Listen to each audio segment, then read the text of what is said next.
Okay, so my name is Gianna Lagorio, and my research question is what are the health benefits of plant based milks, and do they outweigh those of dairy milk? So, the term I'm going to be describing more in my inclusion and exclusion criteria is the word benefits. So, what I want to know is what are the benefits of dairy milk, and what are the benefits of plant based milk, and does one outweigh the other? Um, Specifically because plant based milks are becoming kind of a rising trend. People are believing that they are healthier and or just in general more healthy than dairy milk, and I want to find out if that's true. So, anything regarding using plant based milks as a treatment or a preventative measure for anything are going to be excluded from my research. Okay, so my first article I found here is this article about almond milk fermented with different potentially probiotic bacteria improves iron uptake by these specific cells. So the first thing I really liked about this article and why I think it's relevant is its focus is on almond milk. And almond milk is one of the most popular commercial non-dairy milk. So that's why I think this article is pretty relevant. But beyond that, it talks about how calcium inhibits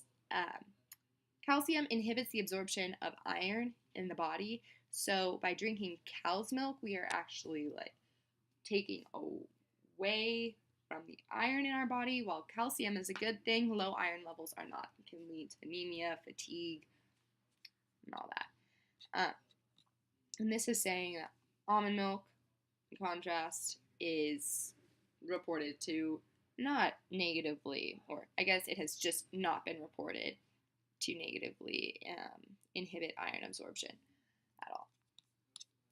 And if we go down further, this is all just talking about how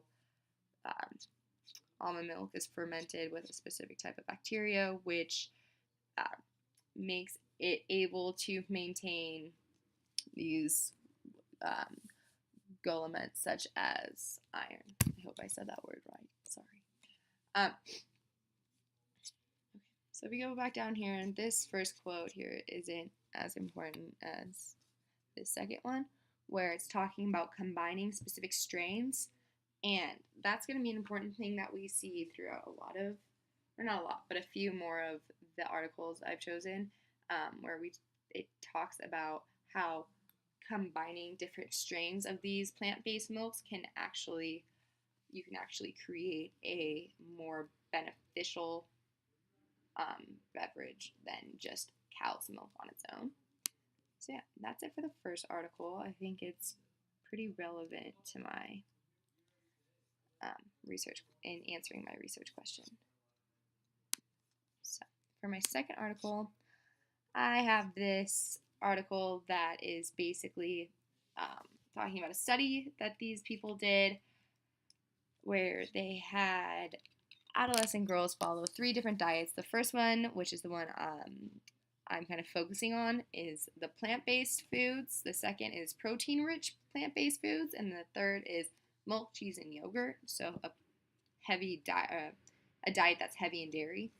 So in here, it's just kind of giving an overview of the effects and importance of dairy in the body because where does it say?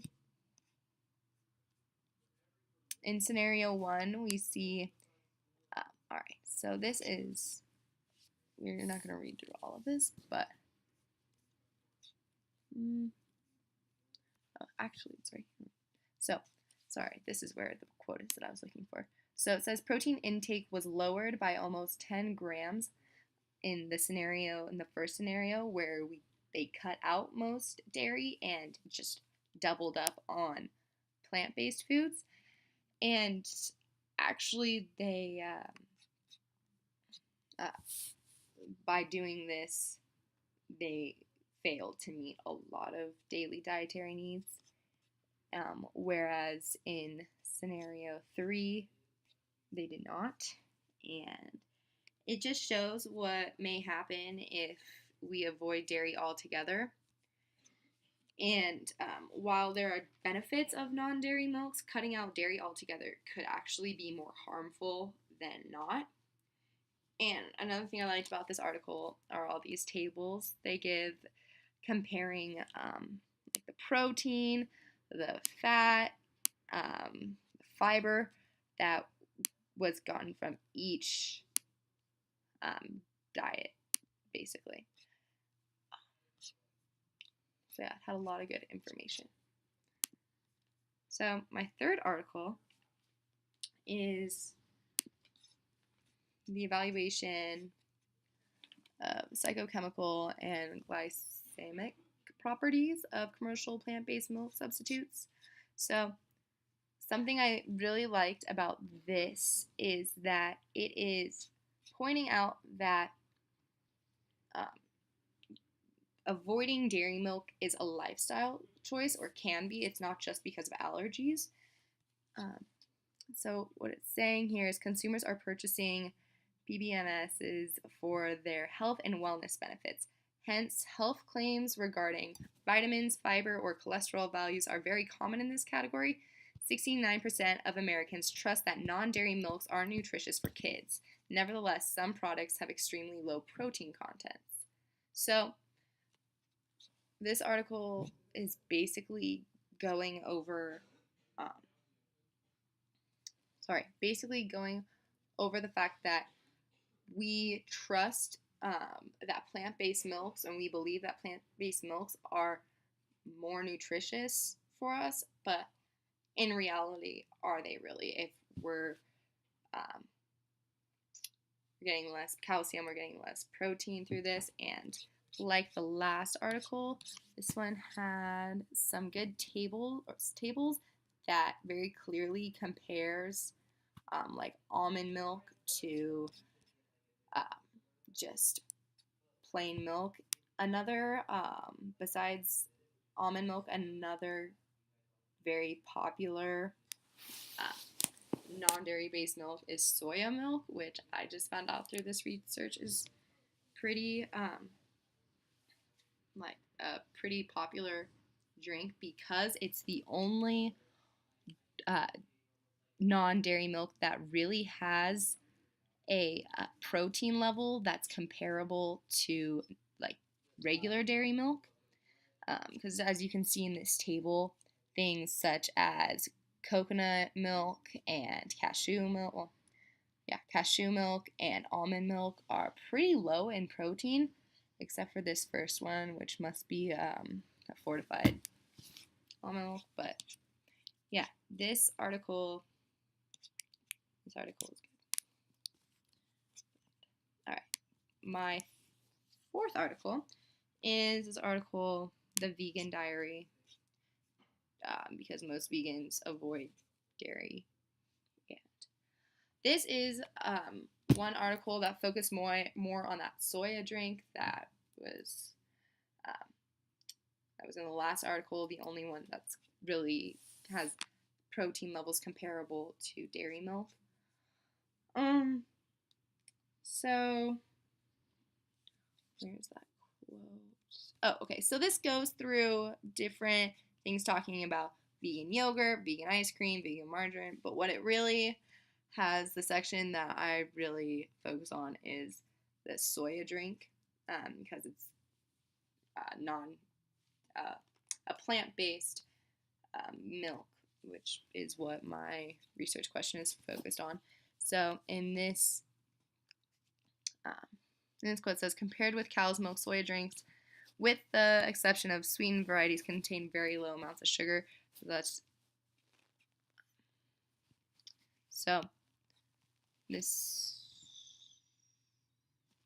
But it's also saying here that soya milk is really low in this certain kind of vitamin, or not vitamin, sorry, protein, the riboflavin, which they show in this table. Actually, I have it right here.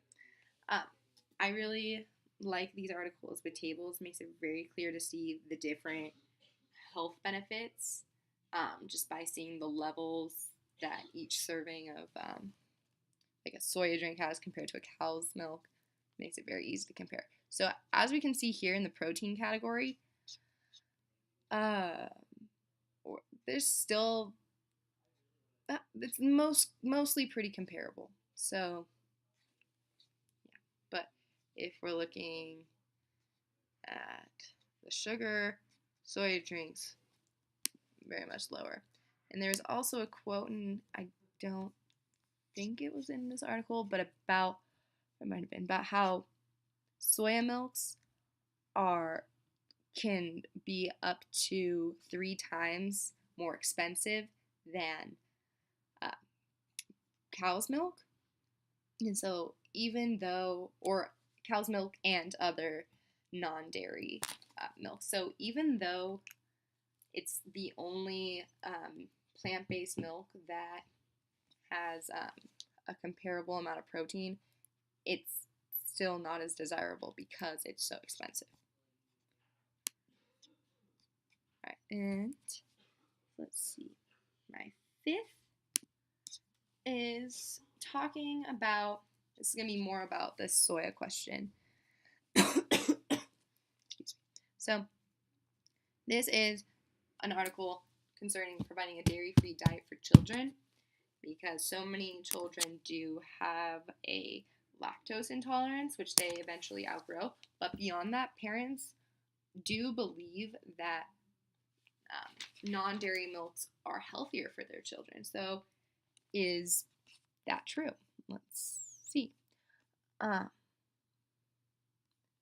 This is actually saying that soya milk could, let's see, this quote, despite this, questions have been raised regarding the potential hormonal or reproductive health consequences of feeding soya to infants. So what we're talking about here is the dangers of feeding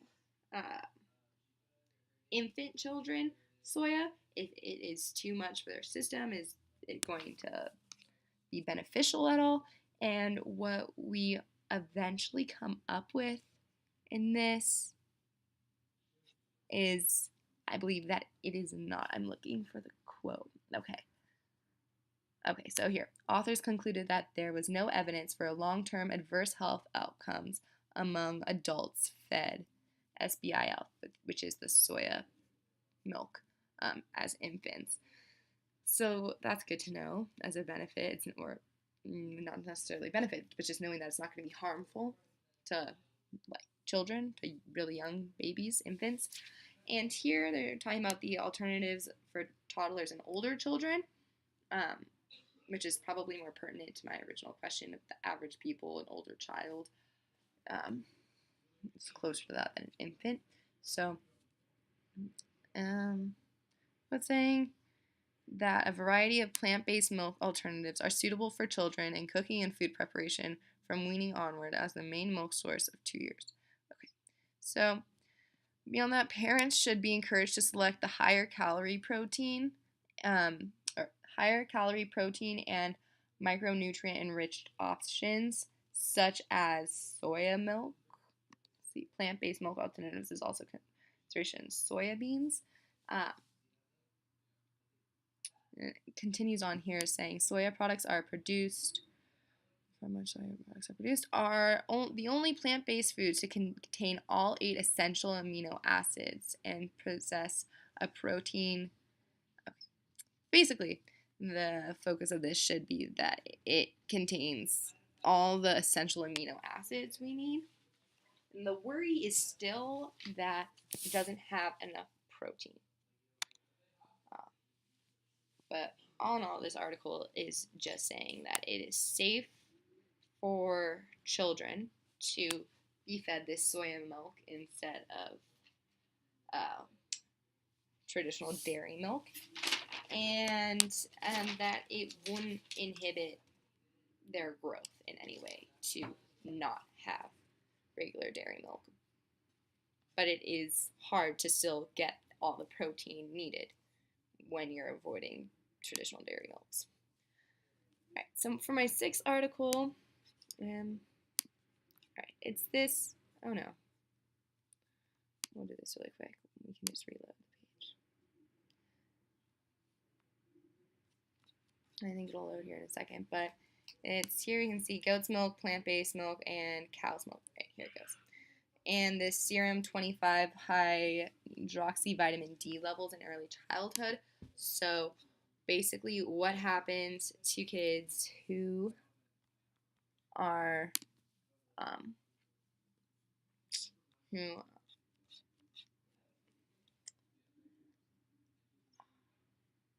okay, so commercial availability and parental interest in alternative milk beverages for children have been increasing. So I like here that they're talking about how parental interest in alternative milk beverages, so not just because they have allergies, but as a lifestyle choice. So that goes back just as the average person, as we're seeing, as an average person, just the choice to avoid dairy, not because they have to. Basically, what it comes down to is when comparing the relationship between each milk type consumed, the goat's milk is similar to cow's milk, as we would assume, because they're both from animals. But plant-based milk, right away you see a drop in this necessary vitamin D. Here, as we can see from, oh, sorry, I'm trying to highlight this table, but from this table, you can see as they start, see, plant-based milks is right here, and the lower of the two goes down right away.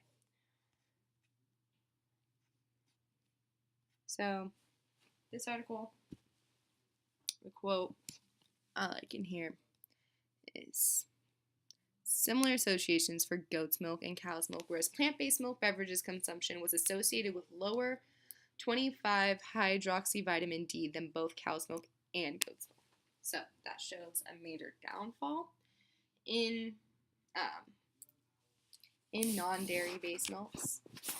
And that's what this article, it's a pretty short article, but as we can see. Alright, my 7th article is actually one that I am excluding from my research. It is this one here.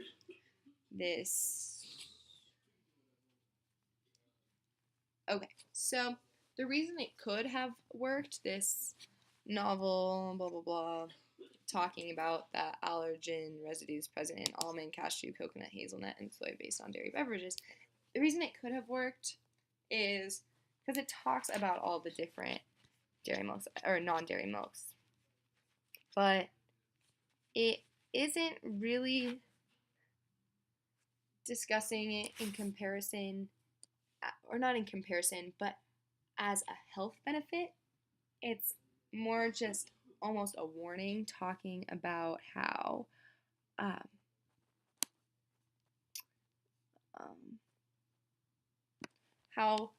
in a lot of these milks there are residues of different types of nuts, and how there are popular nut allergies, and how that could pose a danger.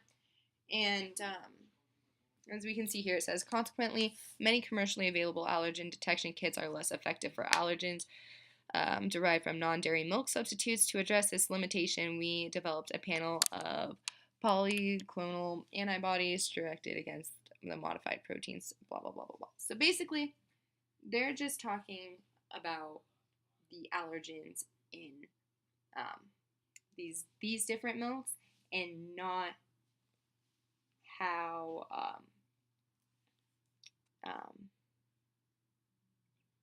not how it could help or hinder the average person. That's why it is one of my excluded articles.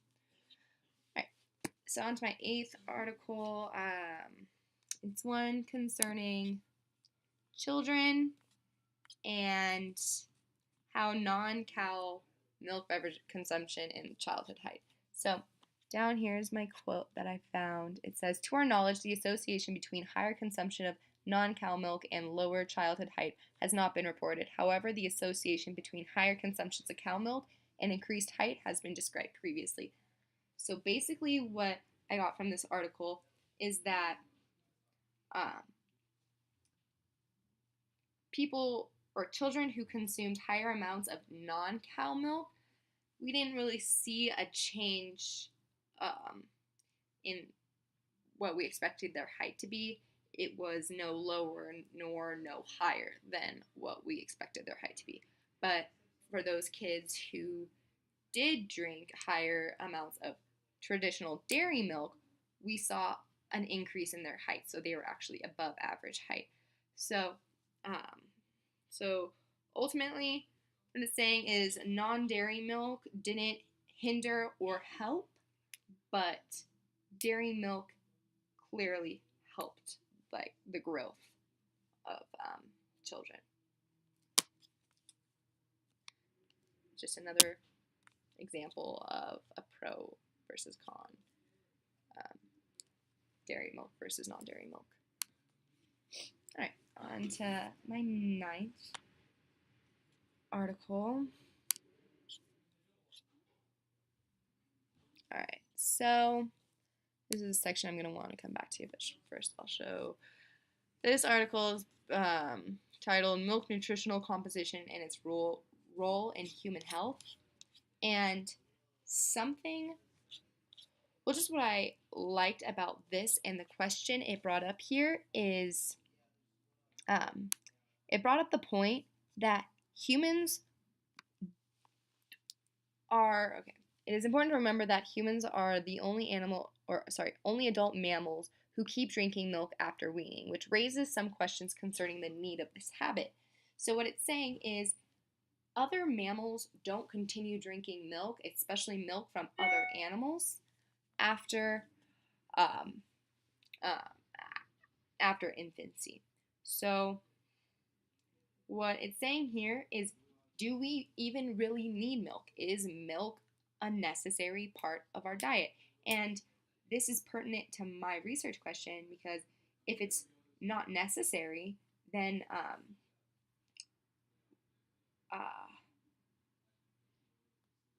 sorry, I just lost my whole train of thought.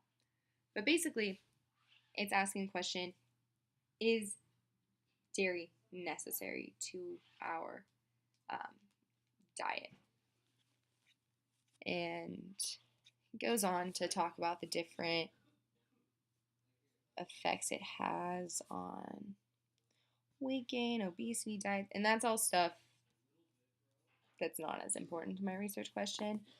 What's most important is this quote here. Okay. Moving on. So the next article I have is actually my favorite article. It's the article that kind of inspired this whole question in the first place, besides just my interest in the topic. But it goes through, what I really like about it is this article talks about each type of non-dairy milk alternatives. So cereal-based, legume-based, nut-based, seed-based, and pseudo-cereal-based. So it goes on and talks about the benefits and drawbacks of just each type. And it also has these nice tables that compare everything. Like I said, I like the tables, like the visual. So it just compares each one, telling you what it has. And it has all these health benefits. For example, soy milk is protective against cancer, cardiovascular disease, and stuff. And this does fit my criteria because it's not talking necessarily as like a preventative to certain things, or it's not a treatment. I guess it is. It's not a treatment for anything. It's simply saying that these are good for your health. And that's what I want to know. Are these milks good for us? Are they beneficial? And this is a table showing that they are and why they are. And down here, like I mentioned in I think one of the first articles, it's talking about the blending for nutritional balance and how blending 2 or more types of plant-based milks to have a product with high nutritive value with comparable to cow's milk is an important step of processing. So we can take a few of these different plant-based milks and blend them together and get a beverage that is um, at least comparable to cow's milk. All right, and all right, so moving on. Two more articles. My first one is here. Scroll a bit back to the top. So, foods for special dietary needs, non-dairy, plant-based milk substitutes, and fermented dairy type products. So, this article also talks about being dairy-free as a lifestyle choice, which again makes it pertinent to my research question of finding that how it affects the average person who's just chosen to drink non-dairy milk instead of dairy milk instead of having to. So, all right. So I'm looking for this nutritional properties. All right. So it's saying here is plant milk substitutes are often perceived as healthy, possibly due to negative perceptions about the nutritional properties of cow milk and the health claims associated with soy. In reality, the nutritional properties vary greatly as they depend strongly on the raw material processing, fortification, and presence of other ingredients in the non-dairy milk.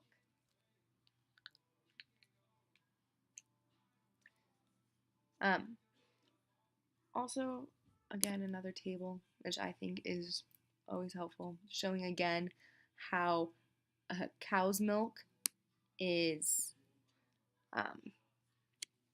has a lot more protein than something such as this rice milk. Not that rice milk is very popular, but even almond milk, still very low in comparison to cow's milk. Okay.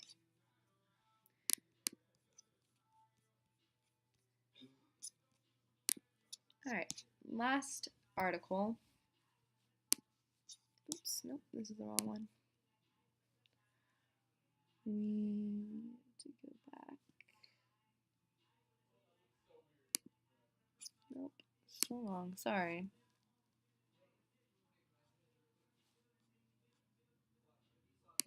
Okay, here we go. So this, just in the title, I was already able to exclude it. This is my second excluded article. Saying preparing to prescribe plant-based diets for diabetes prevention and treatment. So this is talking about preventing type 2 diabetes and treating type 2 diabetes. So like I said earlier in my inclusion-exclusion criteria, this means any articles considering plant-based milks as treatment are going to be excluded, or even prevention. So just right off the bat, by looking at this title, I could exclude it. Even though it is talking about the benefits of plant-based diets and plant-based milks for these people, it's not talking about the the benefits of plant-based diets and milks for the average person. All right, so that's it. Thank you.